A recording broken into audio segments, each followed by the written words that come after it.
मोदी जी, दिन भी आजकल बहुत बड़े बड़े हो गए हैं। दिन ही नहीं कटता है। और गांव में भी कोई टाइम पास करने का कोई दूसरा साधन नहीं है ताकि वक्त कट आए। तो भैया, कोई काम वाम किया करो जिससे तुम्हारा वक्त भी कट आएगा और दो चार पैसे कमा भी लोगे। हाँ भैया, कल से मैं काम जरूर करूँगा। पर मोदी जी, आज का तो टाइम पास करवा दो, कोई कहानी वहानी सुना दो। हाँ चलो ठीक है भैया हो, मैं तुमको एक अजीब कहानी सुनाता हूँ जो तुमने कभी सपने में भी नहीं सुनी होगी। मोदी जी, कहानी सपने में नहीं हकीकत में सुनी जाती है। हाँ तो चलो मोदी जी, सुनाओ कहानी। एक बहुत पुराने समय की बात है। एक जंगल था। उस जंगल में एक झाड़ के ऊपर चिड़ा और चिड़ी और उनके बच्चे रहते थे। वे अपनी जिंदगी में बहुत खुश थे। पर एक दिन अचानक जंगल में आग लग गई। सारा जंगल आग से जलने लगा। तो चिड़ा ने चिड़िया से कहा, अरे सुनती हो भाग्यवान, यहाँ से अपन लोग उड़ चलते हैं, नहीं तो हम लोग भी आग में जलकर मर जाएंगे। तो चिड़िया ने कहा, अभी तो मेरे बच्चे छोटे छोटे हैं, वो उड़ नहीं सकते, तो मैं उनको छोड़कर कहीं नहीं जाऊंगी। तो फिर से चिड़ा ने कहा, हम लोग में से जितने भी बच सके उतने बच जाओ।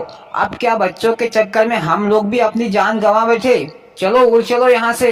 पर चिड़िया ने फिर से साफ साफ कह दिया कि वो बच्चों को छोड़कर कहीं नहीं जाएगी। मोदी जी, चिड़ा सही कह रहा था, उड़ जाना चाहिए था। वो लोग बच्चों के चक्कर में फोकट में मरेंगे। पर भैया, बच्चों को बचाना भी तो जरूरी है। हाँ मोदी जी, आगे क्या हुआ? आगे चिड़ा ने चिड़िया से फिर कहा कि बेवकूफ औरत, बच्चों के कारण हम भी मर जाएंगे तो दुनिया कहाँ से देखेंगे। तेरे को मरने का शौक है तो तू शौक से मर, मैं तो ये भागा। फिर चिड़ा उड़कर भाग गया। इधर चिड़िया अपने बच्चों को लेकर राम नाम का जाप जपने लगी। तो जंगल में लगी आग उस झाड़ के पास आकर बुझ गई और चिड़िया और उसके बच्चे बच गए। एक दो दिन हो गए तो चिड़ा ने सोचा कि चलो मैं देख कर तो आऊं कि वो लोग मर गए कि जिंदा है।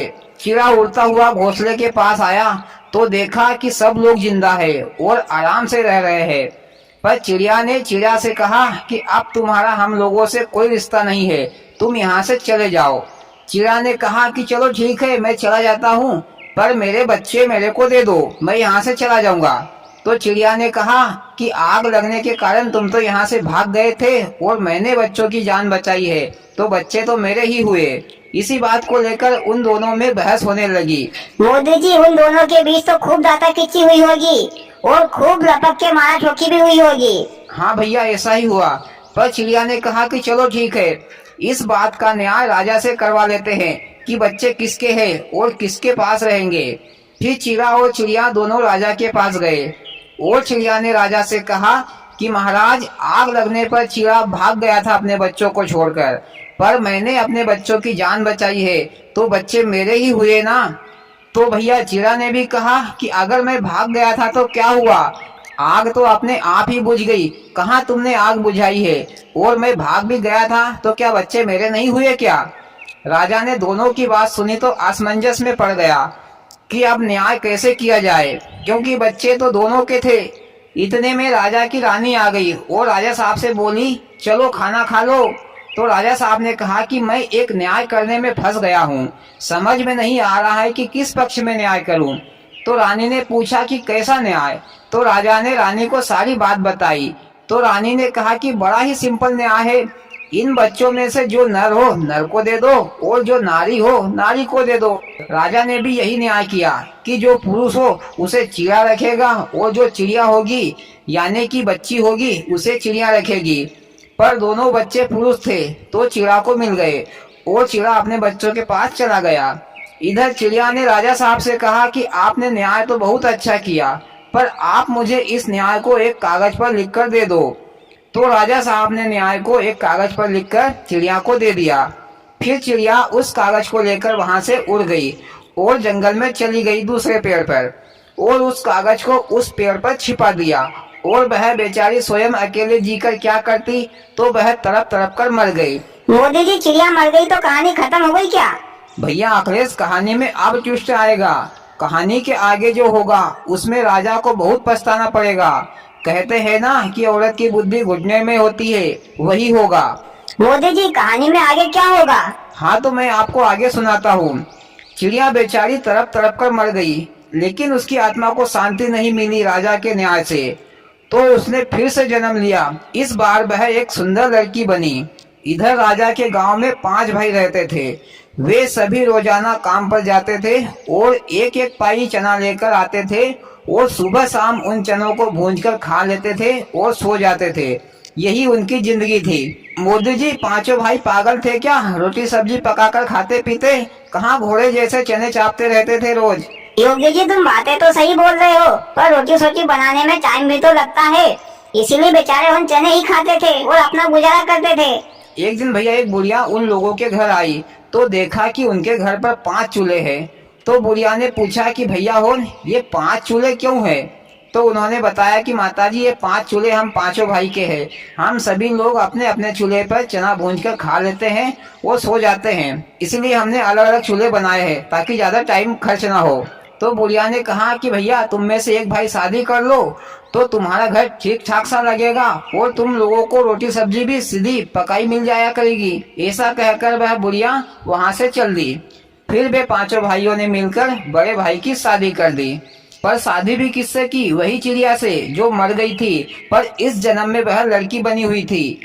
उसी लड़की से शादी की। शादी करके वह लड़की उनके घर पर आई तो देखा उनका घर का माहौल, पर वह तो बहुत थक चुकी थी, इसलिए वह सो गई।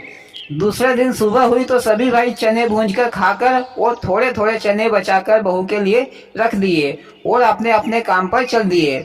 इधर बहू उठी तो उसने उनके 5 चूल्हों को तोड़ ताड़ दिया। मोदी जी, ये बहू तो सबके चूल्हे तोड़ ताड़ कर 5 भाइयों में दंगा करवाएगी क्या? नहीं, ऐसा क्यों करवाएगी, आगे तो सुनो। बहू ने एक बढ़िया सा चूल्हा बनाया। इधर शाम को भैया वो 5 भाई घर आए तो उनको अपने अपने चूल्हे नहीं दिखे तो वो लोग बहू पर नाराज हुए। बहू को 2-4 बातें सुनाने लगे। तो बहू ने कहा कि तुम लोगों के पास कितने चने हैं? तो सबने कहा कि हम सभी के पास एक एक पाई चने हैं। तो बहू ने कहा कि एक काम करो, तुम सभी लोग अपने चने मिला लो और एक भाई जाओ चक्की पर 4 पाई चने का आटा पिसा लेना और 1 पाई की दाल। तब तक तुम लोग हाथ पैर धोकर आओ, मैं तुम लोगों के लिए फर्स्ट क्लास खाना बनाती हूँ। इधर भैया एक भाई चक्की पर गया और 4 पाई चने का आटा और 1 पाई चने की दाल पिसवा कर लेकर आ गया और बहू को दे दिया। बहू ने फर्स्ट क्लास रोटी और चने की दाल बनाई और सभी भाइयों को पकाकर खिलाई। तो भैया सभी भाइयों ने खूब जमकर खाई, क्योंकि उन्होंने कभी रोटी तो खाई नहीं थी तो उन्हें बहुत स्वादिष्ट लगी और वे सभी भाई बहू की बहुत तारीफ करने लगे और तारीफ करते करते सो गए। दूसरे दिन जब वह काम पर जा रहे थे तो बहू ने कहा कि तुम लोगों को कितना अनाज मिलता है? तो उन सभी लोगों ने कहा कि हम सभी को 5-5 पाई अनाज मिलता है।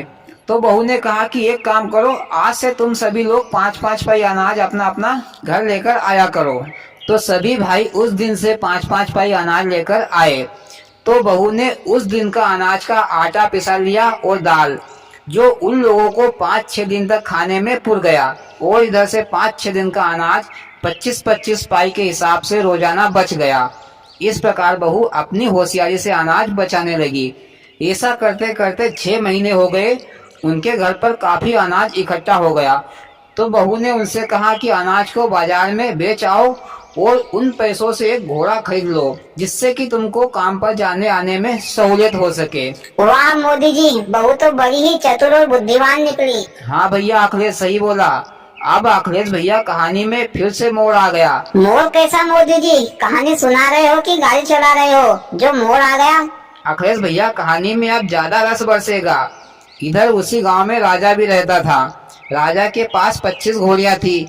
वो सभी घोड़ियां जंगल में चरने जाती थी और इधर बहू का घोड़ा भी उन घोड़ियों में चढ़ता था। पर भैया राजा की घोड़ियां सभी जनने वाली थी। 1 महीने तक राजा की घोड़ियां और बहू का घोड़ा साथ साथ चलते रहे। राजा की सभी घोड़ियां बहू के घर के सामने से निकलती थी। वहीं से उनके आने जाने का रास्ता था। एक दिन क्या हुआ कि राजा की 25 घोड़ियां जंगल में ही जन गई। सभी घोड़ियों ने एक एक बछेरा यानी कि एक एक घोड़ा पैदा किया। बहू का घोड़ा भी उनके साथ ही चल रहा था। शाम को राजा के घोड़ी चलाने वाले ने सभी घोड़ियों को और उनके बच्चों को लेकर राजा के घर आ रहा था। तो रास्ते में बहू का घर पड़ा। तो बहू ने देखा कि सभी घोड़ियों के बच्चे हो गए हैं। तो बहू ने उन 5 भाइयों से कहकर घोड़ियों के बच्चों को अपने घर पर ही बंधवा लिया। और चरवाहे से कह दिया कि तुम्हारे राजा साहब से कहना कि सभी घोड़ियों के बच्चों को 5 भाइयों की बहू ने बांध लिया है। चरवाहा राजा के पास गया और सारी बात बताई तो राजा ने बहू को तुरंत बुलवाया सजा देने के लिए। इधर से वे 5 भाई डरने लगे और बहू से कहने लगे कि तुम राजा से पंगा ले रही हो, तुम्हारा दिमाग तो खराब नहीं हो गया है कि तुम्हारा दिमाग खिसक गया है। तो बहू ने कहा कि तुम चिंता मत करो, मैं सब संभाल लूंगी। इधर राजा के सिपाही बहू को लेने आए और बहू को ले जाकर राज दरबार में पेश किया। राजा ने कहा कि एक गुस्ताख लड़की, तुम्हारे जीने की आरज़ू खत्म हो गई है क्या, जो तुमने हमारी सारी घोड़ियों के बच्चों को पकड़ रखा है? इसके बदले में हम तुम्हारी जान भी ले सकते हैं। तो बहू ने कहा कि हाँ राजा साहब, जरूर मेरी जान लीजिए, पर मैंने गलती ही नहीं की तो सजा कैसी? राजा ने कहा कि घोड़ियों के बच्चों को बांधने की गलती, वो बच्चे मेरी घोड़ियों के हैं। तो बहू ने कहा कि महाराज, वो बच्चे तो मेरे घोड़े के हैं, कौन सी गलत फहमी में बात कर रहे हो आप? राजा ने कहा कि क्या घोड़ा भी कभी बच्चा देता है? मोदी जी, राजा साहब सही तो कह रहा है, घोड़ा कहाँ बच्चा देता है? नहीं भैया, आगे तो सुनो जरा।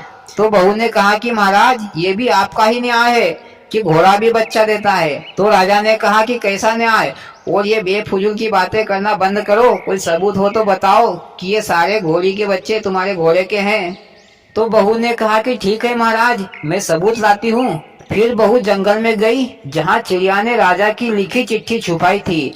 उस चिट्ठी को लेकर राजा के पास आई और राजा साहब को बताई और कहा महाराज कि ये आपका ही न्याय है, इसमें तुम्हारे हस्ताक्षर भी है। आपने ही न्याय किया था कि जो नर हो वो नर को दे दो और जो नारी हो वो नारी को दे दो। तो महाराज, आपकी घोड़ियों ने सभी घोड़े पैदा किए हैं, घोड़ी एक भी नहीं है, और मेरा घोड़ा भी तुम्हारी घोड़ियों के साथ ही चलता था। इसलिए महाराज, ये सारे घोड़े के बच्चे मेरे घोड़े के हैं, तुम्हारी घोड़ियों के नहीं। महाराज अपने लिखे खत को देखकर चुपचाप रह गया और बहू को छोड़ दिया गया।